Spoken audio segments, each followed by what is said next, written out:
Selamat pagi saudara dan saudari. Apakah kamu telah bersorak-sorai? Saat saya sedang menunggu lift pagi ini, saya dapat memandang pada gunung Maon Shan melalui jendela, dan saya juga dapat memandang pada gunung lainnya. Hati saya sangatlah gembira, karena saya tahu bahwa yang melindungi saya adalah Tuhan.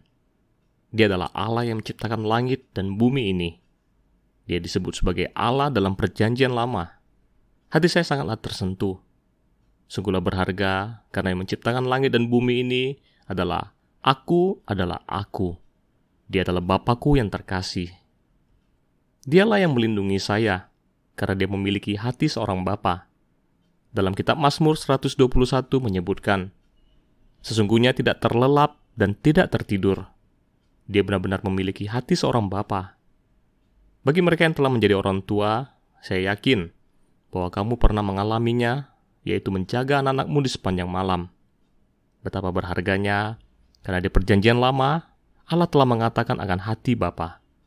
Hingga Tuhan datang untuk menggenapi keselamatan, barulah kita dapat menjadi anak-anak Allah, yaitu melalui Dia. Kita dapat kembali kepada Bapa dan juga dapat menikmati kasih dan sayang yang terbesar yang dari Bapa. Saat saya memandang ke langit, saya memikirkan kitab Mazmur 121 ini. Lalu saya menyanyikannya. Saya dapat merasakan akan kuasa Tuhan. Sehingga di masa lalu, saya dapat melewati segala sesuatu bersama-sama Dia. Saya dapat menantang pada gunung yang tinggi, menantang semua kesulitan dan semua rintangan. Namun kali ini, saat menyanyikannya, saya memiliki sebuah perasaan yang berbeda. Saya menikmati bantuan yang dari Bapa. Penjagaanku ialah yang dari Bapa. Dia penuh dengan kasih dan kehangatan. Dia tidak akan terlelap atau tertidur. Itu karena Dia mau mengawasi kita. Dia sangatlah mengasihiku. Saya ingin agar kita menyanyikan sebuah lagu pujian yang ada dalam lagu pujian keluarga Allah ke-14, Mazmur 121. Saya harap agar kita menyanyikannya dengan memiliki sebuah hati yang mengalami akan Bapa.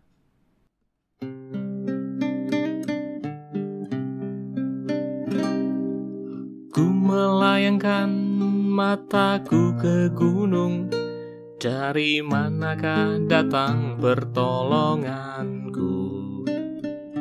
Pertolonganku ialah dari Tuhan yang menjadikan langit dan bumi. Ia tak akan membiarkanmu goyah, penjagamu tidak akan terlelap. Sesungguhnya tak terlelap tertidur penjaga Israel. Tuhanlah penjagamu, Tuhanlah naunganmu. Matahari tak sakitimu, atau bulan di malam hari. Tuhan akan menjagamu dari segala kecelakaan.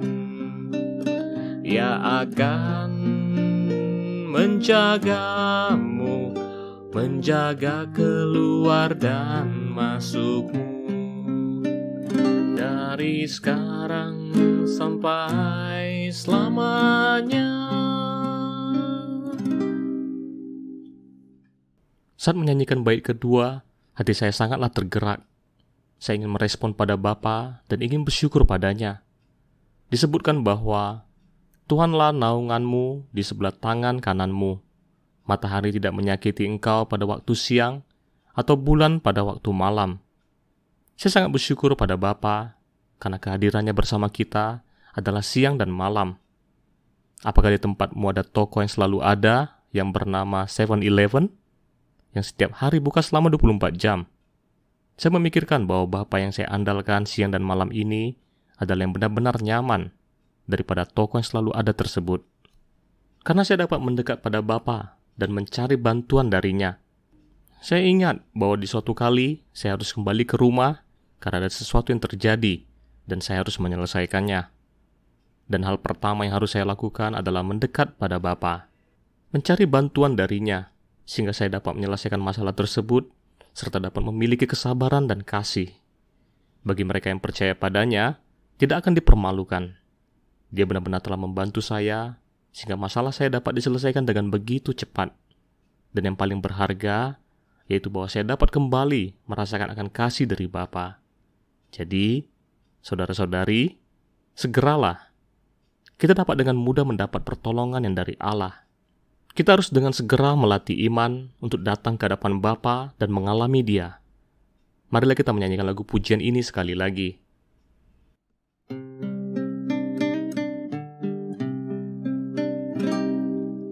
Ku melayangkan mataku ke gunung, dari manakah datang pertolonganku? Pertolonganku ialah dari Tuhan yang menjadikan langit dan bumi. Ia tak akan membiarkanmu goyah, penjagamu tidak akan terlelap. Sesungguhnya tak terlelap tertidur penjaga Israel. Tuhanlah penjagamu, Tuhanlah naunganmu.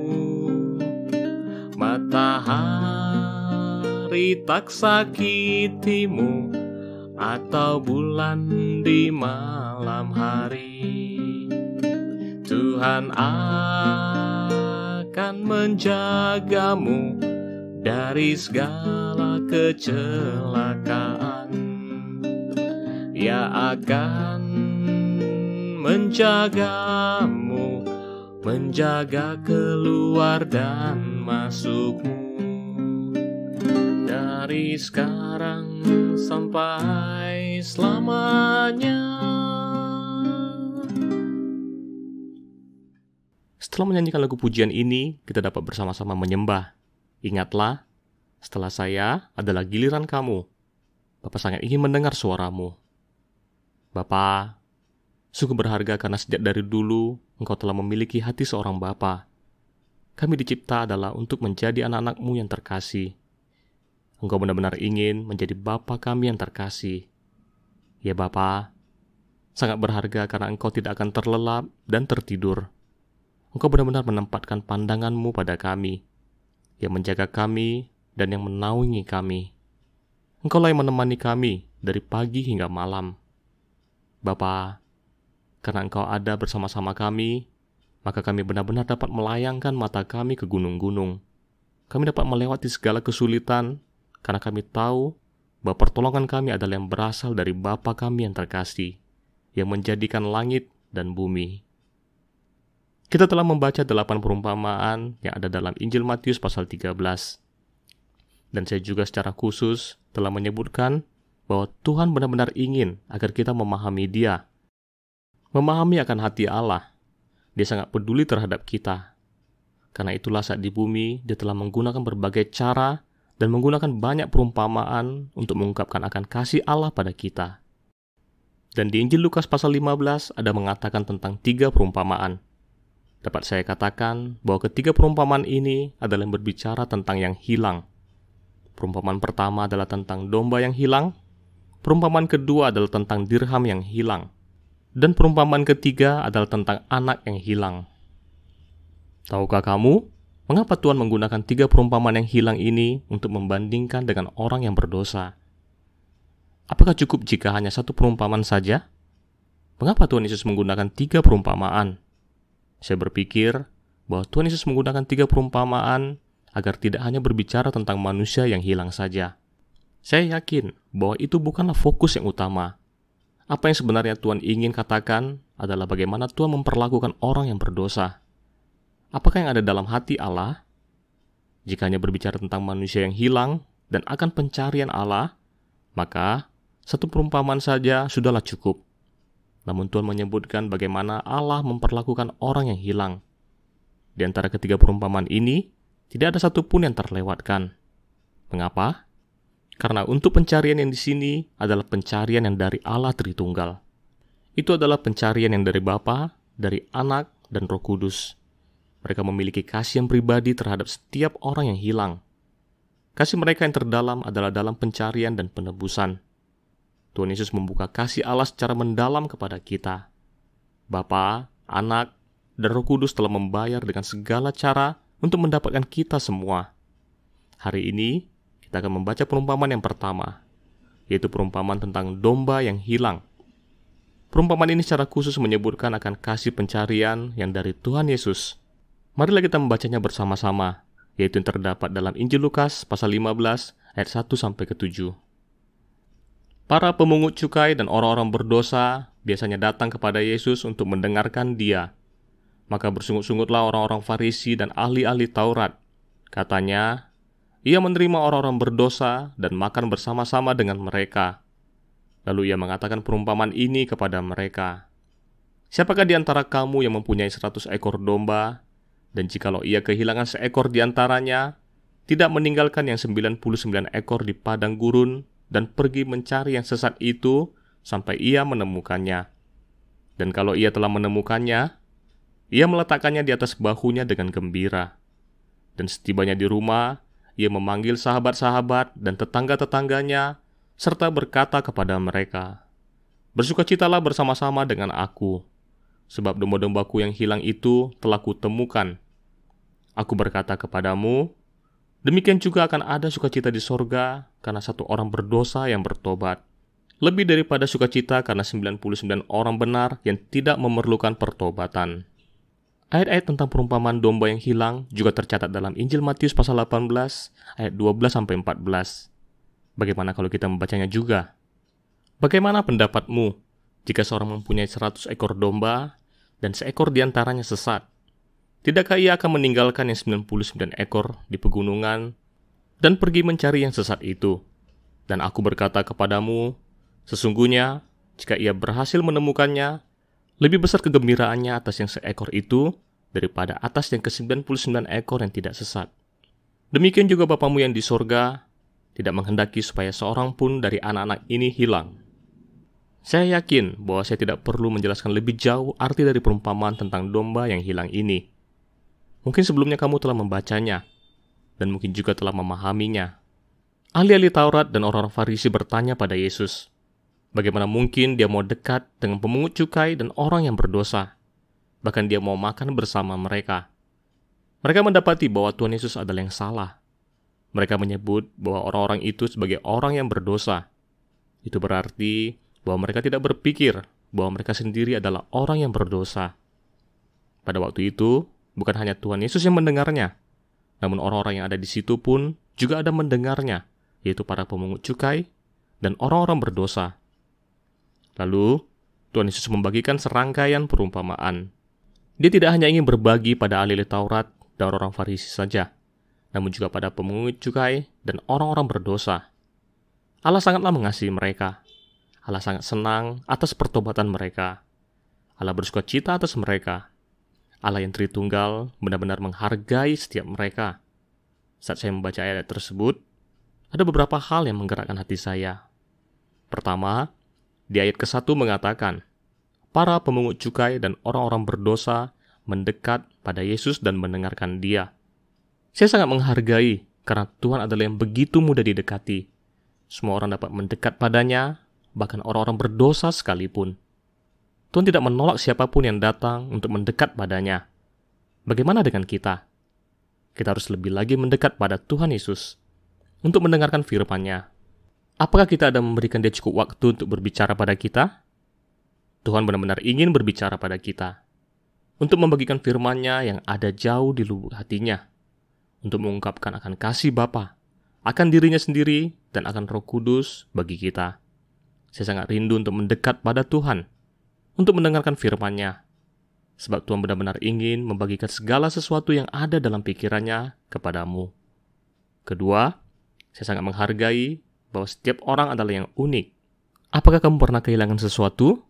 Dan apakah kamu akan mencarinya? Secara umum, ada dua kondisi di mana kamu akan mencari barang-barang yang hilang. Yang pertama, pastilah karena barang itu adalah barang yang berharga atau kamu sangat menyayanginya. sehingga membuatmu untuk mau pergi dan mencarinya. Namun, jika barang tersebut adalah yang tidak diperlukan atau yang tidak berharga, maka mungkin kamu tidak akan pergi mencarinya, karena masih dapat diganti dengan yang lain. Dan dari perumpamaan tentang domba yang hilang ini, dapatkah kamu melihat bahwa nilai kita yang di hati Tuhan sangatlah tinggi? Dia memiliki 100 ekor domba, dan hanya satu saja yang hilang. Dan yang tersesat itu adalah kamu dan saya. Dan Tuhan meninggalkan yang 99. Lalu mencari satu yang hilang tersebut. Ini untuk memberitahu kita bahwa setiap kita adalah yang tidak dapat digantikan oleh siapapun. Juga tidak ada satupun yang dapat menggantikan posisi kita. Kita adalah yang unik di hatinya, dan yang tidak boleh hilang. Kita memiliki nilai yang sangat tinggi di hatinya. Dan dalam beberapa situasi, mungkin kamu akan berusaha untuk mencari barang yang hilang. Bukan karena barang itu adalah yang berharga bagimu, namun mungkin karena itu adalah yang sangat berarti, atau itu adalah yang berkaitan erat denganmu. Kamu tidak dapat kehilangannya. Itu dapat berupa foto yang lama, ataupun kartu yang lama. Dan mungkin itu adalah pemberian dari orang-orang yang mengasihimu. Pastilah itu yang berasal dari pikiran yang penuh dengan kasih. Sebuah kenangan manis yang membuatmu benar-benar ingin mencarinya. Saat saya memikirkan tentang diri kita sendiri, itu adalah sebuah anugerah kasih dari Allah yang diberikan kepada Tuhan. Untuk mencari kita, Tuhan melompati gunung-gunung. Bahkan Dia mau mati untuk kita. Sejak dari dulu, Dia telah mengasihi kita, memiliki kasih sayang yang terdalam pada kita. Dia tidak ingin kehilangan satupun di antara kita. Saya berpikir, jika pada waktu itu saya di posisi pemungut cukai atau orang berdosa, lalu saya mendengar akan apa yang Tuhan bagikan ini, maka hati saya pastilah sangat tersentuh. Betapa Tuhan telah menghargai dan menyayangi mereka. Saudara-saudari, hingga kini perumpamaan ini telah menyentuh hati banyak orang. Marilah kita bersama-sama menyembah dan merespon pada Tuhan. Saya harap setelah penyembahan nanti kamu dapat mendekat pada Tuhan dan menikmati momenmu yang spesial bersama dengan Tuhan. Jika kamu memiliki lagu pujian yang lain atau memiliki inspirasi apapun yang ada di hatimu, maka kamu dapat menyampaikannya dan teruslah menyembah. Ya Tuhan, saya bersyukur karena Engkau melompat-lompat di atas gunung dan bukit-bukit untuk mencari kami. Engkau tidak memandang rendah pada seorang pun di antara kami, karena posisi kami di hatimu adalah yang tidak dapat digantikan. Terima kasih, karena Engkau adalah gembala kami yang baik, gembala yang mau memberikan nyawanya bagi domba-dombanya. Tuhan, setelah Engkau menemui kami, Engkau dengan bersukacita meletakkan kami di atas pundak-Mu. Engkaulah yang bertanggung jawab hingga akhir atas hidup kami. Dan Engkau telah membawa kami kembali ke dalam rumah tangga Allah, kembali ke dalam maligai hati Allah yang Tritunggal. Tuhan, saya ingin mengucapkan jutaan terima kasih padamu.